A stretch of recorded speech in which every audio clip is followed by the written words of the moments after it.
الحمد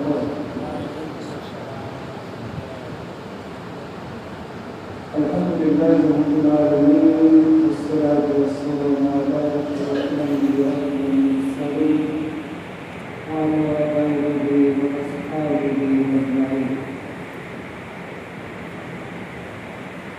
জিন্দাবাদ হাবিবিয়া জাহানের প্রিয় আগত প্রিয় এলাকাবাসী, নদীর ইকরাম, যুবক ভাইয়েরা, সর্বোপরি ইমানদার ভাইয়েরা, আমরা আল্লাহ রাব্বুল আলামিনের দরবারে লাখ কোটি শুকরিয়া আদায় করি যে মহান রব, যে মহান মালিক, যে মহান আল্লাহ তাবারক ওয়া তাআলা আজকে এই পবিত্র জুমাবারে জুমার নামাজ আদায় রক্ষণে আমাদেরকে তার ঘর মসজিদে আসার তৌফিক দান করেছেন। সেই জন্য মহান মুনিবের দরবারে অন্তরের অন্তঃস্থল থেকে সকল ভালোবাসা একত্রিত করে মহাপ্রভুর সঙ্গে সকলেই করি আলহামদুলিল্লাহ। জবান ছেড়ে দিয়ে সকলেই করেন আলহামদুলিল্লাহ। ربنا لك الحمد حمدا كثيرا طيبا مباركا فيه لك الحمد يا ربي كما ينبغي لجلال وجهك وعظيم سلطانك. اللهم لك الحمد بالإيمان ولك الحمد بالإسلام ولك الحمد بالقرآن. আমরা আল্লাহ রাব্বুল আলামিনের দরবারে তার শুকরিয়া আদায় করে নিয়ে আজকের সংক্ষিপ্ত জুমার খুতবা শুরু করছি। জুমাবার সপ্তাহের শ্রেষ্ঠতম দিন। এই দিনটি আল্লাহ মুসলমানদের জন্য, ইমানদারদের জন্য সপ্তাহের মধ্যে একটি বিশেষ হাদিয়ার দিন হিসাবে ধার্য করেছে। এই জন্য সপ্তাহের অন্য দিন যে জোহরের নামাজ ছিল, 4 ওয়াক্ত ফরজ নামাজকে আল্লাহ 2 ওয়াক্ত ফরজ নামাজে রূপান্তরিত করেছেন। কেন বলেছেন? যাতে করে জুমার মুসল্লিরা বাকি 2 ওয়াক্তের সময় তারা আলোচনা শুনতে পারে, খুতবা শুনতে পারে, ইসলাম সম্পর্কে জানতে পারে। ইসলাম যে মানুষের জন্য, মুসলমানদের জন্য একটি কমপ্লিট কোড অফ লাইফ, একটি পরিপূর্ণ জীবন ব্যবস্থা। এই পরিপূর্ণ জীবন ব্যবস্থা সম্পর্কে মুসলমান হওয়ার পরে মানুষ যে জানে না, মানুষ সৃষ্টি হয়েছে কেন, সৃষ্টির লক্ষ্য কি, উদ্দেশ্য কি, এটা যে মানুষেরা জানে না। না জানার কারণে আল্লাহ এই ব্যবস্থা করেছে। যেমন আল্লাহ মানুষকে জানানোর জন্য তিনি নবী রাসূল বানিয়েছেন, নবী রাসূলকে তিনি নিজে সিলেক্ট করেছেন। এরপরে নবী রাসূলদের কাছে মানুষকে তার সৃষ্টির উদ্দেশ্য জানানোর জন্য, মানুষকে আল্লাহ পাকের গোলামি করার শিক্ষা দেওয়ার জন্য আল্লাহ পাক আমার নবী রাসূলদের কাছে কিতাব পাঠিয়ে দিয়েছেন। ওহী করে ফেরেশতার মাধ্যমে তিনি কিতাব পাঠিয়েছেন, যাতে মানুষ তার সৃষ্টির উদ্দেশ্য জানতে পারে। কেন মানুষকে সৃষ্টি করা হলো, কেন এই পৃথিবী বানানো হলো, এই পৃথিবী, এই বিশাল আকাশ, বিরাট জমিন, এই গাছপালা, সমুদ্র, মহাসমুদ্র, নদ নদী, এত পশু পাখি, সমুদ্রের ভিতরে এত মৎস্যরাজি, এত গাছ গাছালি, এত পক্ষীকুল, এত প্রাণীকুল কেন বানালেন আল্লাহ? এই বানানোর পিছনে আল্লাহকে তো অবশ্যই একটা উদ্দেশ্য আছে, আছে না? এমনি তো আল্লাহ বানানো, এমনি আমরা কিচ্ছু কেউ বানাই না। আমরাও পৃথিবীতে যদি সামান্য একটা জিনিসও বানাই, সেটাও একটা উদ্দেশ্য নিয়ে, যে কেন বানালাম, এই উদ্দেশ্য নিয়ে বানানো। এই মাইকটা বানানো হয়েছে কেন বানানো হয়েছে? যে মাইক যিনি বানিয়েছেন, যে নির্মাতা, যে বিজ্ঞানী এটাকে বানিয়েছেন, তার একটা উদ্দেশ্য আছে যে মাইকের মাধ্যমে একজনে কথা বলবে আর শুনবে সকল শ্রোতা। কথা বুঝতে পেরেছেন? তার একটা উদ্দেশ্য আছে না? উদ্দেশ্য আছে। উদ্দেশ্য ছাড়া কোনো কিছু বানানো হয় না। এই যে আংটিটা বানানো হয়েছে, কেন বানানো হয়েছে? যে মানুষ আংটি পরবে, শোভা পাবে, সৌন্দর্য বর্ধিত হবে, এই জন্য টুপি বানানো হচ্ছে। টুপি বানানো হয়েছে কেন? মুসলমানদের জন্য। টুপি মাথায় দেওয়া সুন্নাত, টুপিটা দেখতে সুন্দর, মুসলমানদের পোশাকের একটা অংশ, এজন্যই না টুপি বানানো হয়েছে। এজন্য পৃথিবীতে ঘর বানাই আমরা বসবাস করার জন্য, থাকার জন্য। এই মসজিদকে বানানো হয়েছে যে মসজিদে আসবো, নামাজ পড়বো, এজন্য মসজিদটা সুন্দরভাবে তৈরি করতে হবে। এভাবে করে মানুষের এমন একটা জিনিস নাই যা মানুষ তৈরি করে উদ্দেশ্যবিহীন ভাবে। সবকিছুর পিছনে উদ্দেশ্য আছে। আল্লাহ পাক এই পৃথিবী বানিয়েছেন, এই বিশাল পৃথিবী, তার একটা উদ্দেশ্য আছে। সেই উদ্দেশ্য মোতাবেক আল্লাহ পাক আবার মানুষকে বানালেন, যে মানুষকে বানানোর পিছনে একটা উদ্দেশ্য আছে, ক্ষমতা বানানো নেই। সেই উদ্দেশ্য যদি মানুষ না জানে, না বোঝে, তাহলে মানুষ কিভাবে সেটা সেই লক্ষ্যে, সেই উদ্দেশ্যের উপরে চলতে পারবে? এই কারণে আল্লাহ জানান দেওয়ার জন্য নবী রাসূল বানিয়েছেন মানুষের ভিতর থেকে, এরপর ওহী করে পাঠিয়েছেন যে হে মানুষ, তোকে কেন বানালাম এটা তোকে জানায় দেওয়ার জন্য আমি ওহী করে দিলাম। সুবহানাল্লাহ বলবেন না? এই জন্য আল্লাহ পাক নবী রাসূল বানিয়েছেন, কিতাব পাঠিয়েছেন, পাঠিয়ে আমাদেরকে উদ্দেশ্য জানিয়েছেন। কেন বানালাম আমাদেরকে? আল্লাহ পাক বলেন, বানানো হয়েছে তোদেরকে মা খালাকুল জিন্না ওয়াল ইনসা ইল্লা লিয়াবুদুন। আল্লাহ পাক বলে দিলেন জিন এবং ইনসানকে কেবলমাত্র আমার গোলামি করার জন্য, আমার হুকুম মান্য করার জন্য আমি সৃষ্টি করেছি। এই পৃথিবীতে মানুষের যত কিছু প্রয়োজন সব দিয়েছেন আল্লাহ। জমিন দিয়েছেন, আকাশ ছাদ বানিয়েছেন, গাছপালা ব্যবহার করার জন্য বানিয়েছেন, পানি দিয়েছেন, বাতাস দিয়েছেন, সব বানিয়ে দিয়েছেন। আয়োজন কমপ্লিট করে আল্লাহ পাক বলেন, মানুষ তোকে ছেড়ে দিলাম, তোর যা প্রয়োজন সব ভোগ করবি, কিন্তু হুকুমটা মানবে আমার হবে, আমার হুকুম মতো সব ভোগ করবি, আমার হুকুম মতো চলাফেরা করবি, আমার হুকুম মতো জীবন যাপন করবি, আমার হুকুম মতো ঘুম যাবি, আমার হুকুম মতো ঘুম থেকে উঠে যাবি। আমি হুকুম দিয়েছি সার নামাজের পরে ঘুমিয়ে যা, আবার আমি হুকুম দিয়েছি ফজরের আযানের আগে আযান দেওয়া হচ্ছে, আমি ঘোষণা করে দিয়েছি আসসালাতু খায়রুম মিনান নাওম, নামাজ হচ্ছে ঘুমের চাইতে উত্তম, অতএব তুই ঘুম থেকে উঠে যা। হুকুমটা কার? আল্লাহ পাক বলেন। অতএব জীবন যাপন করতে হবে। আমি সময় তো বেশি নেওয়া যাবে না, একটা বিষয় নিয়ে আপনাদেরকে আলোচনা করবো, যেটা সামারি করে বিষয়টা বোঝানোর জন্য অল্প সময়ের মধ্যে বললাম যে সব কিছুর পিছনে আল্লাহ পাকের সিস্টেম আছে। এই সিস্টেম মোতাবেক জীবন যাপন করার জন্যই আল্লাহ পাক মানুষকে সৃষ্টি করেছেন। এটার নামই গোলামি। যে গোলামি করে আল্লাহ পাক আমাদেরকে বানালেন, গোলামির উদ্দেশ্য নিয়ে। আমার গোলামিটা হচ্ছে আমার ঘুমে, আমার জাগ্রত অবস্থায়, আমার কথাবার্তায়, আমার আদান প্রদানে, আমার ক্ষেত খামারে, আমার ব্যবসা বাণিজ্যে, আমার চাকরি বাকরিতে, আমার কথা মানুষের সাথে চলাফেরায়, আমার সমাজনীতিতে, অর্থনীতিতে, রাজনীতিতে, রাষ্ট্রনীতিতে, পররাষ্ট্রনীতিতে, আন্তর্জাতিক নীতিতে, সব জায়গায় সিস্টেম মানতে হবে কার? আল্লাহ পাকের। এটাই আল্লাহ পাকের গোলামি। আল্লাহ পাক এই গোলামি করার জন্যই আমাদেরকে বানিয়েছে। প্রশ্ন হচ্ছে রাষ্ট্রনীতি, পররাষ্ট্রনীতি, আন্তর্জাতিক নীতি, অর্থনীতি, ক্ষেতখামার, ব্যবসা বাণিজ্যে কি ইসলাম নীতি দিয়েছে? তাহলে আমরা অন্যটা যেটা মানি ইসলামের মধ্যে আছে কিনা এই প্রশ্ন থাকতে পারে। এই প্রশ্ন আল্লাহ প্রশ্নের উত্তর ১,০০০ বছর আগে ইসলামকে কমপ্লিট করে তারপরে জানিয়ে দিয়েছে। আল্লাহ পাক বলছেন, ইন্না আনজালনা আলাইকাল কিতাবা তিবয়ানান লিকুল্লি শাই। আল্লাহ বলেন, এমন একটি কিতাব, এমন একটি জীবন ব্যবস্থা তোমাদেরকে আমি দিলাম, যে জীবন ব্যবস্থার মধ্যে তোমাদের জন্য যা কিছু প্রয়োজন সব দিয়ে দিয়েছি। সুবহানাল্লাহ বলবেন, সব দিয়ে দিয়েছি। বলছেন কে? আল্লাহ বলছেন। আল্লাহর কথা কি ভুল? আল্লাহর কথার ভিতরে কোনো সন্দেহ আছে, সংশয় আছে?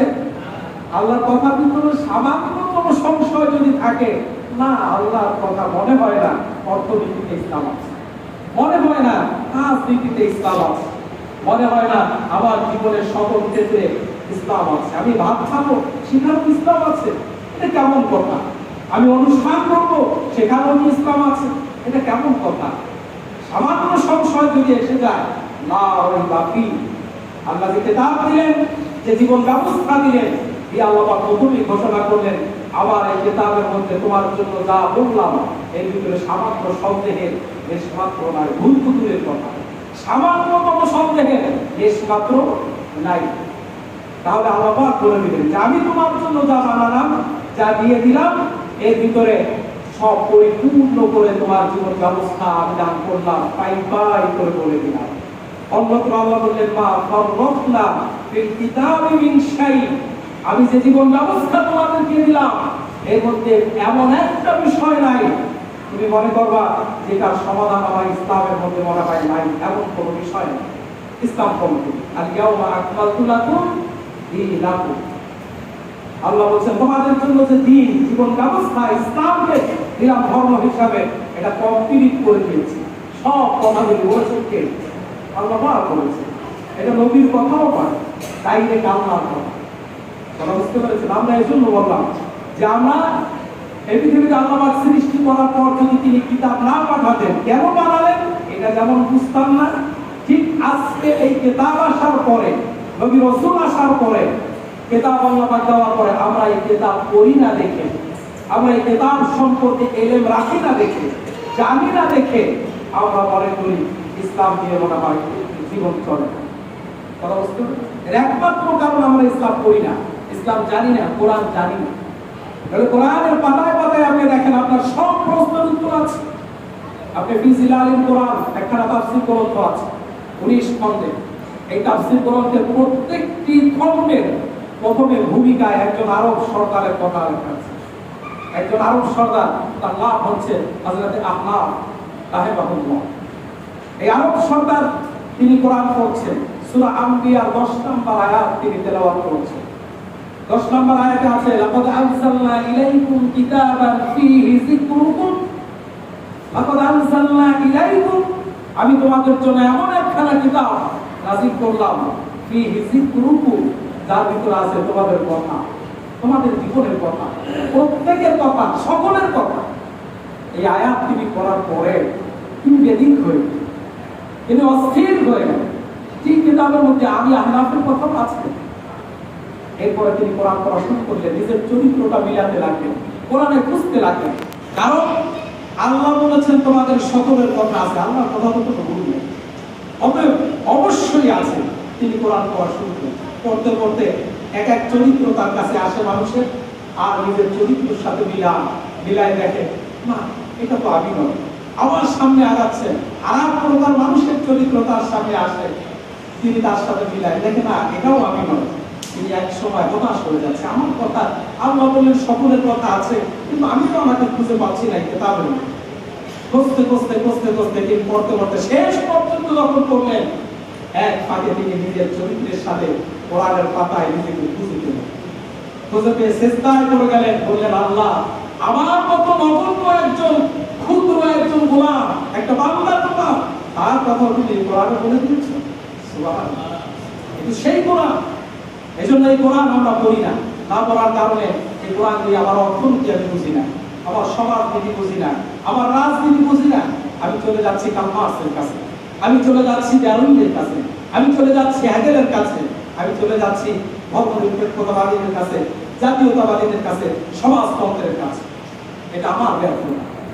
আমি মুসলমান, আমার জন্য আল্লাহ দিলেন দিন কমপ্লিট করে, আমার আল্লাহ দিলেন যিনি আমার রব, যাকে সেজদা দিতে এখন এসেছি মসজিদে, যাকে সেজদা দিয়ে প্রত্যেক রাকাতে তার বরত্ব ঘোষণা করি আল্লাহু আকবার বলে।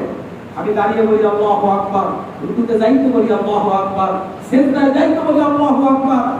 এই রবের ঘোষণা সব সময় দেই। আর আমার এই রবকে আমি না জানার কারণে আমি আমার অর্থনীতি, রাজনীতি, সমাজনীতিতে আল্লাহর বরত্ব ঘোষণা করতে পারছি। কথা বুঝতে? আল্লাহর বরত্ব তো শুধু মসজিদে নয়, আল্লাহর বরত্ব সমাজতন্ত্রে, আমার রাজনীতিতে, অর্থনীতিতে, সমাজনীতিতে যদি না থাকে আল্লাহর বরত্ব আসলো কোথায়? কোথায় আল্লাহর বরত্ব আসলো? এটা তো মুনাফিকি চরিত্র হয়ে গেল। আমি এখানে এসে বললাম আল্লাহু আকবার, তুমি সবচাইতে বড়, তোমার চাইতে শ্রেষ্ঠ কেউ নাই, তোমার চাইতে আমি গোলামি করার মতো আর কেউ নাই, তুমি আমাকে বানিয়েছো গোলাম।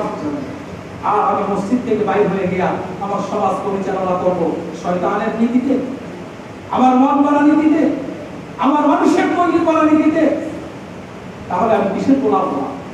এটা মুনাফিকি দ্বৈত চরিত্র হয়ে গেল। দ্বিমুখী চরিত্র হয়ে গেল, এটাই মুনাফিকের আলামত। মুসলমান থেকে আমি খারিজ হয়ে যাই, কিন্তু এটাও আমরা জানি, কারণ মুনাফিক সে মুসলমান নয়।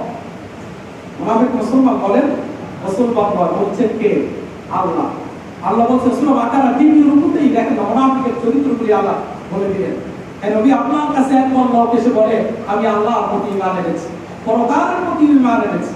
অমিনান নাসি মান ইয়াকুলু আমান্না বিল্লাহি ওয়া বিল ইয়াউমিল আখির, একেবারে সাব্যস্ত করে দিচ্ছে আল্লাহ তোমার প্রতি ঈমান এনেছি, পরকালের প্রতি ঈমান এনেছি।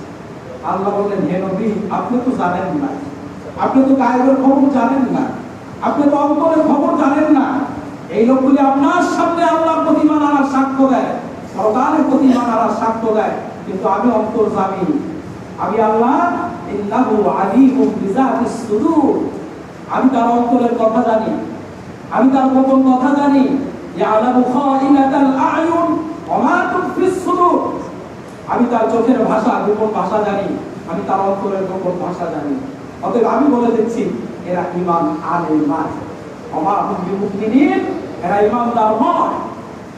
সার্টিফিকেট দিয়ে দিলেন কে? আল্লাহ বলেন। সুতরাং মুনাফিক ঈমানদার থাকে না, কিন্তু আমরা আমাদের অজান্তেই অনেক মুনাফিকের কাতারে বদ্ধমূল হয়ে আছে, কারণ ইসলাম জানি না, ইসলামকে বুঝি না। কোরআন যে একটা কমপ্লিট জীবন ব্যবস্থা, এটা জীবনেও বুঝি না। না বোঝার কারণে সূরা ফাতিহা যখন পড়া হয়, ইমাম সাহেব যদি সূরা ফাতিহা তার নামাজের এক রাকাতে বাদ দেয়, মসজিদের সকল মুসল্লি এই নামাজকে মেনে নেবেন? সবাই মেনে নেবেন? নেবেন না, কেউ মেনে নেবেন না। আচ্ছা পুরো সূরা ফাতিহা বা একটা আয়াত যদি বাদ দেয়, ওই ইমামকে ইমামতির জায়গায় রাখবেন? রাখবেন না। একটা শব্দ বাদ দিলে রাখবেন না। সূরা ফাতিহার আলহামদুলিল্লাহ দিয়ে শুরু না করে ইল্লাহি রাব্বিল আলামিন দিয়ে শুরু করছে, কেউ ইমামকে রাখবেন? রাখবেন না। এটা যদি হয়, ইমামকে বাদ দিয়ে দিতে পারতেছেন সূরা ফাতিহার একটা অক্ষর বাদ দেওয়ার কারণে, একটা শব্দ বাদ দেওয়ার কারণে। এমনও যদি হয় যে ইমাম সাহেব অনিচ্ছাকৃত ভাবে প্রতি রাকাতে একটা জবর ভুল করে, আলহামদুলিল্লাহ জায়গায় কুল হামদু পড়ে, তিল হামদু পড়ে প্রত্যেক রাকাতে, এখন আপনারা মেনে নেবেন? ওই ইমামকে নেবেন মেনে? একটা জবর ছেড়ে ভুল করছে, সমস্যা। আলহামদু অর্থ জারুল হামদু অর্থ। এজন্য আরবি কোরআন শরীফ আর আরবি কোরআন শরীফের অনেক কোরআন শরীফের ভিতরে দেখবেন কুল হামদু লেখা আছে, অর্থ উল্টে যায় না, কিন্তু আমরা যেহেতু কিরাত জানি না, আমরা মেনে নিব? কেউ মেনে নিব। এই যদি অবস্থা হয়, তাহলে আপনি যে সূরা ফাতিহায় বললেন ইয়্যাকা না'বুদু ওয়া ইয়্যাকা নাস্তাঈন, প্রত্যেক রাকাতে আল্লাহর সাথে ওয়াদাবদ্ধ হচ্ছেন। নামাজ তো ডাইরেক্ট আল্লাহর সাথে ওয়াদাবদ্ধ হওয়া, আল্লাহকে সামনে রেখে আপনি ওয়াদাবদ্ধ হচ্ছেন। নামাজ হচ্ছে মুমিনের সাথে মিরাজ, as-সালাতু মিরাজুল মুমিনিন, মুমিনের মিরাজ হচ্ছে আল্লাহর সাথে। আপনার সপ্তম আকাশের জায়গা মিরাজ করার দরকার হয় না, নবীকে সপ্তম আসমানে উঠায় নিয়ে এরপর মিরাজ হয়েছে। আর আল্লাহ বললেন হে নবী আপনার উম্মতদেরকে আমি দৈনিক 5 ওয়াক্ত ফরজ নামাজের মধ্যে মিরাজ সংগঠিত করে দিই। আল্লাহ পাক আমাদের জন্য এত সহজ করে দিলেন। সেই আল্লাহ পাক মিরাজের মধ্যে দাঁড়িয়ে আপনার প্রতি ওয়াক্ত নামাজের নফল নামাজ, ধর্ম আরো কত নামাজ, তাহলে এই সমস্ত নামাজের মধ্যে আল্লাহর সাথে আপনি দিদার করে আপনি ওয়াদাবদ্ধ হচ্ছেন ইয়্যাকা না'বুদু ওয়া ইয়্যাকা নাস্তাঈন। আল্লাহ আমি একমাত্র তোমার গোলাম, একাও বলছেন না, সকলকে নিয়ে বলছেন, গোটা মুসলিম মিল্লাত বলছেন না'বুদু, এটা বহু বছর নইলে হতো আ'বুদু, ইয়্যা আ'বুদু হয়েছে কি ইয়্যাকা না'বুদু, আমরা সকলে মুসলমান 200 কোটি পৃথিবীর সকল মুসলমান আমরা সব একমাত্র কার গোলাম? আর গোলামকে মেনে নিয়েছেন মুসলমান হওয়ার প্রথমে। মুসলমান হওয়ার যে বাক্যটা, এই বাক্যটার মধ্যেই সব গোলাম মেনে নিয়েছে, নইলে মুসলমান হওয়া যায় না। যে বাক্যটা বলে মুসলমানের স্বীকৃতি দিতে হয়, বাক্যটার নাম কি? লা ইলাহা ইল্লাল্লাহ। এই লা ইলাহা ইল্লাল্লাহর মধ্যেই সমস্ত গোলাম আপনার জীবন আর আপনার মতো করে চালাতে পারবেন না, জায়েজ নয়, হারাম। কোন ব্যক্তি যদি মন গড়া ভাবে নিজেকে পরিচালিত করে আর বলে আমার জীবন আমার খুশি মতো চলবো, ও চালাতে পারবে, তবে মুসলমান হিসাবে নয়। কথা বুঝতে পেরেছেন? স্পষ্ট মাসালা জেনে নেন। ফতোয়া হচ্ছে স্পষ্ট।